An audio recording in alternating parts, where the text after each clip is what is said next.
Wewe chifu nifungulie kutoka hapa mimi.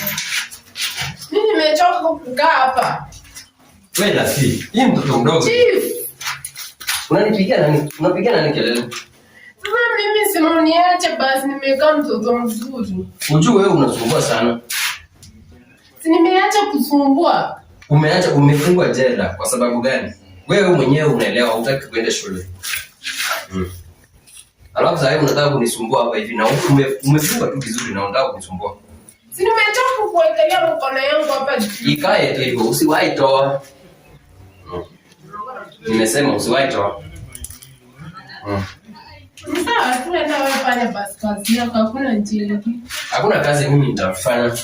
Kazi yangu kama serikali ni ku make sure kila mtu hapo in order. So, hii mambo yako ya kuniambia ati nafanya kazi, siwezi kutoka hapa.